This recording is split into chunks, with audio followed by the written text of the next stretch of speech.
Well, hello. My name is Alid Miles, and I'm the Chief Executive Officer of Intellistack. Two important things happened last month. The first, most important one is I had the chance to interview Sarah Harden, the Chief Executive Officer of Hello Sunshine, one of the leading producers of extraordinary content in the world of television and film. The second important thing is we changed our company name. So in the interview that you're about to see, you'll see a lot of FormStack, which is a brand powered by Intellistack. We thought it was an important thing to recognize the shift in our company's direction as we pull valuable data from any sources, classifying it, categorizing it, making it into data sets so that you can add it to critical workflows. But enough of that. More importantly, come spend some time with me and Sarah and listen to her thoughts on leadership in this critical time. Enjoy.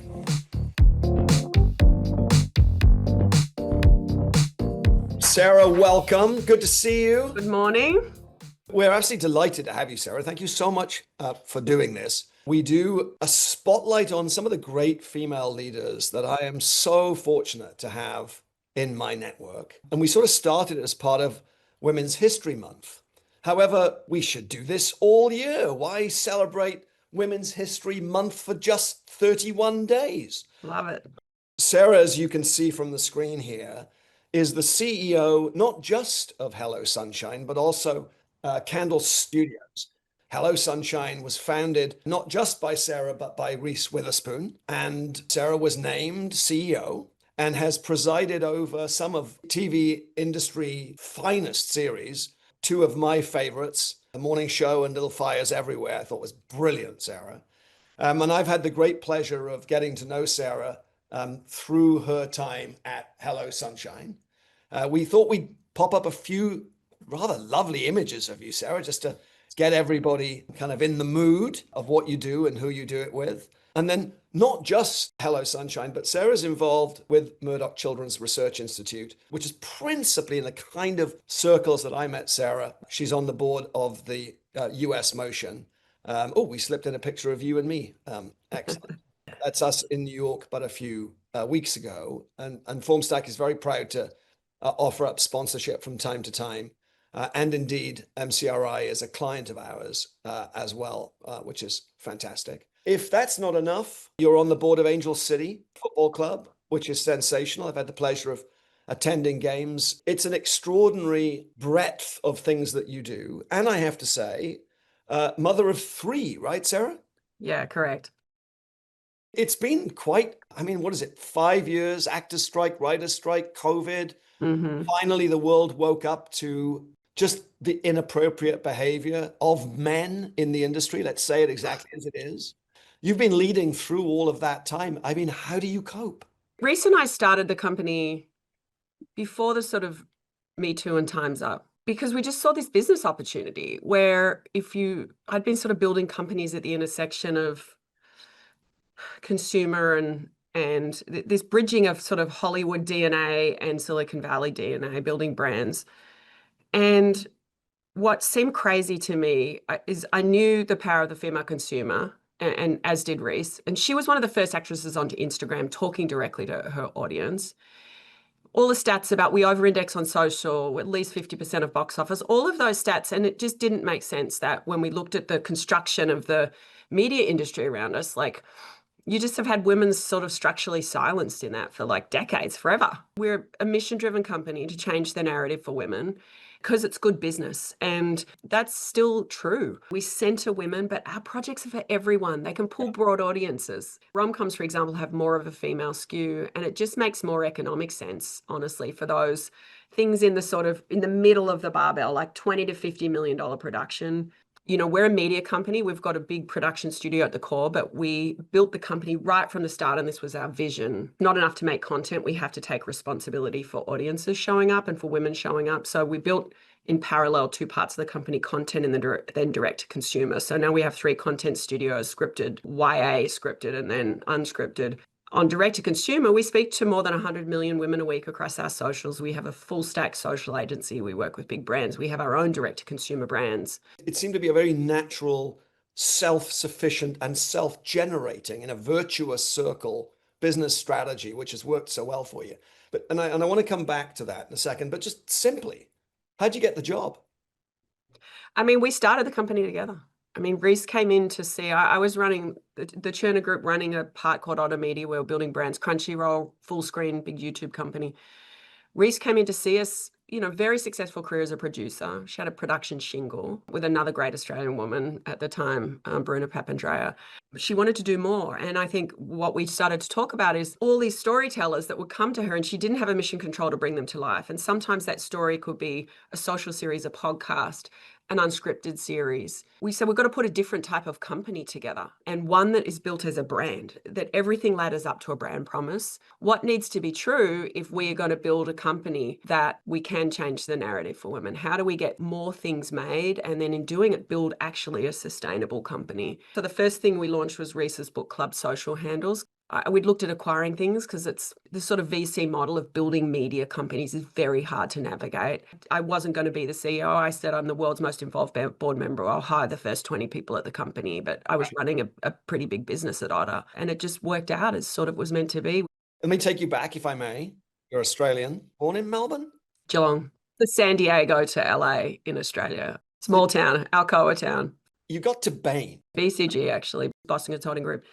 Was that the beginning of media, or was that the beginning of business? And just give us a little journey. You were also at Harvard. I did Eastern European politics and arts in college. I wanted to be a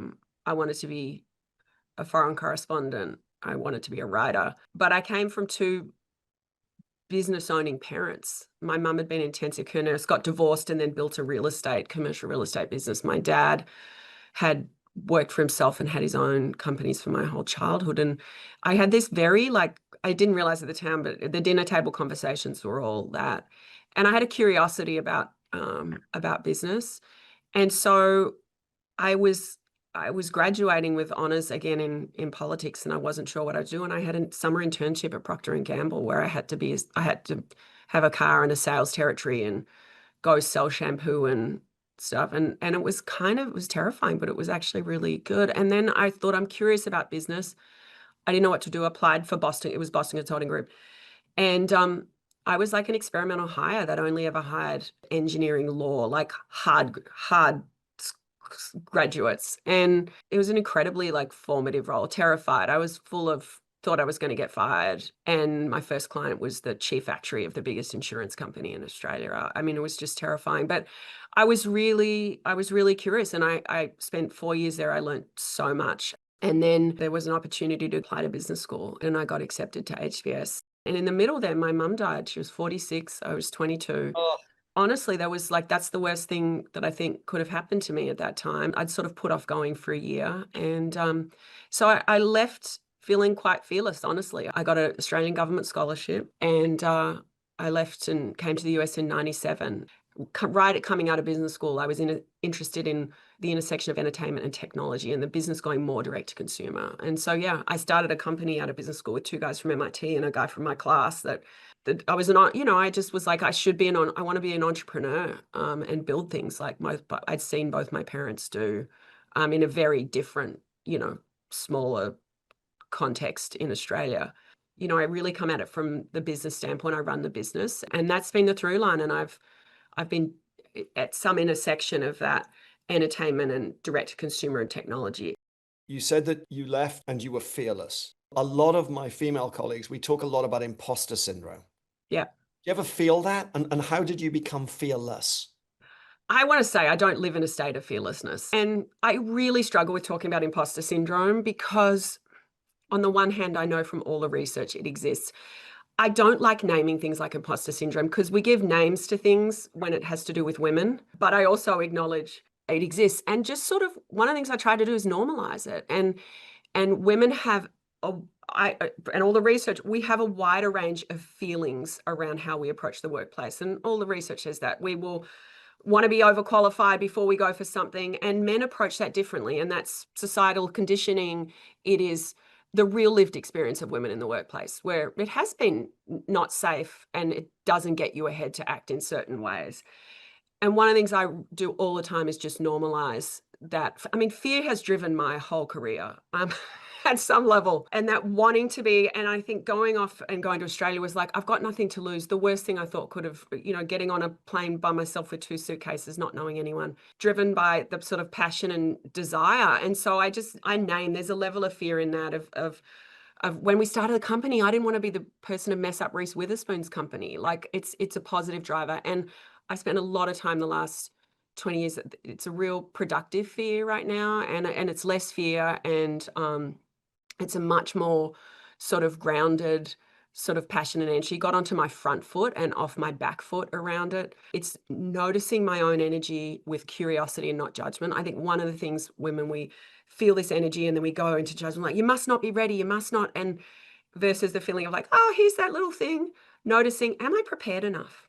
Am I prepared enough? Is that why I'm nervous or anxious? Or is it? So the more, and I say this to early and mid-career women, the more you can do therapy, do coaching, get a peer group of your friends that you really safely talk to, even if it's one friend that you can talk those very normal feelings through.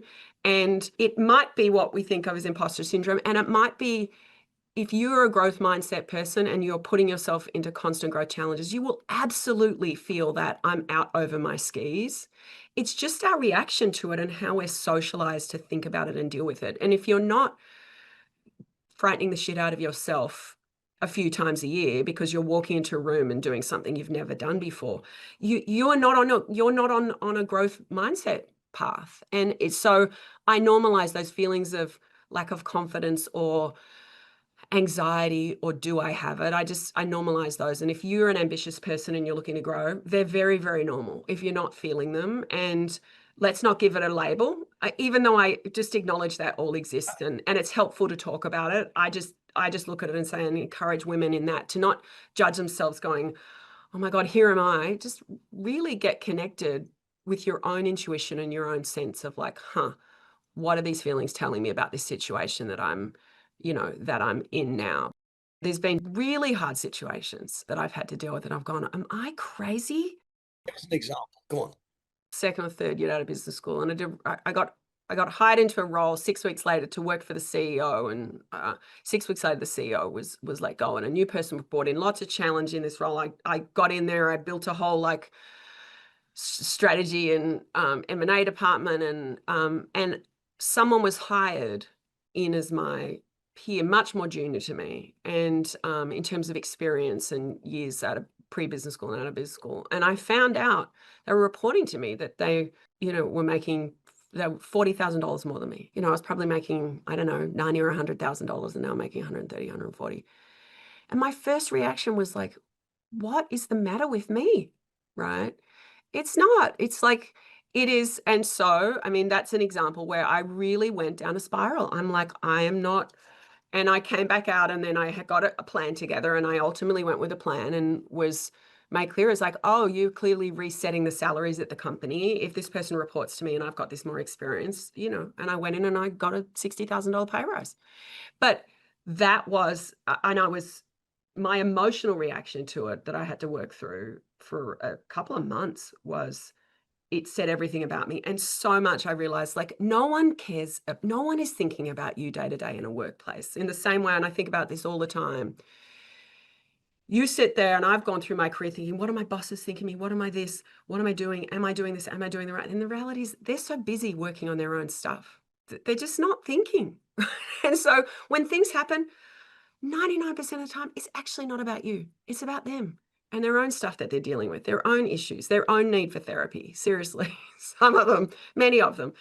And so once I sort of realized that, I was like, okay, how do I look at these facts more dispassionately and not take on board these cultural signals about what it could say about me, and realize, oh, these are the facts on the ground that I've got to deal with, and I have a choice whether to go deal with them in a way that works to my advantage or not. And it's taken me a long time to get to that mindset. I wake up every day trying to be a leader that corrects for that. I mean, one of the things I say is like the opposite of a patriarchy is not a matriarchy. It's equality, right? And we just need to be marching forward for that. And not only does it liberate women, it also liberates men. I asked females in our company in leadership positions what they wanted to ask. And of course, the subject of how do you cope as a mother right? How do you provide balance for you personally, let alone your family or your work? And Yeah. the concept of work-life harmony, not work-life balance. So any insights around your methods? Yeah, it's interesting. Maybe 12 or 13 years ago, I had full screen reporting into me, a big early MCN, and we bought an agency. 75% of the workforce was women. We were about 100 people. And overnight, we had about 10 or 15 McBeard women who they were pregnant. And this topic came up, and it was a very young workforce group. They said, would you do a lunch with these pregnant women? Because they wanted to talk to you about, they were thinking of becoming moms. But they wanted to talk about this. So we did this lunch and they asked me, and I gave this answer, and I was off the cuff, but I believe it today. I don't believe in balance, and I'm not sure I've ever achieved harmony. We have to, as women, widen our aperture. Not about the way we look at the world, but the way we talk to ourselves.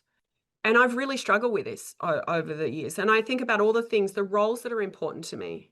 Being a good leader of my team, being a good team member, so my workplace, being a good wife, a good partner, life partner to my husband, being a good mum, being a good sibling. I'm the eldest of 5 siblings, and my dad's still alive, and my stepmom. Being a great friend. I've got an amazing set of great friends. Being engaged in the community. Somehow MCRI is one of the things I'm focused on right now. Being engaged in my kids' schools and education. That's 7 things. On the course of a given day, I'm good at 2 of those things. Over the course of a week, I'm probably good at 3 or 4 of those things. Over the course of the month, I'm good. I'm doing my best. And sometimes over the course of a month, over the course of a quarter, and over the course of a year, and with women, what I notice, we look at ourselves on a given day, we're driving home, and we scorecard ourselves with so much judgment about the day. No. Widen our aperture and look at the course of a year, and also pay attention to that energy, which says, it's also not dismissing that energy, those things that bubble up where, I'm not putting my kids to bed. It was always important to put my kids to bed.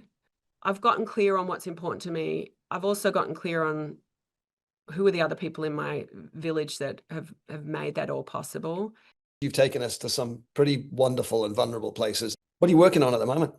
We just launched a show called F1 Academy on Netflix. Serious effort to get a woman into the driver's seat of an F1 car. I'm really proud of that. We're launching a teen brand, actually. We formed a teen advisory board about 12 months ago, and I'm really excited about it. It's for teen girls. It's about slowing their scroll, harnessing their creativity, and all that is exceptional about these 13 to 20-year-old girls, helping them with a path forward. It's a brand that's constructed and made by them. You have such infectious energy. On behalf of us all, more onward success. Thank you. I appreciate you all, and same to you. This market's hard, y'all. It's heads down. We just have to manufacture our own energy. Thanks, Alan. You're the best.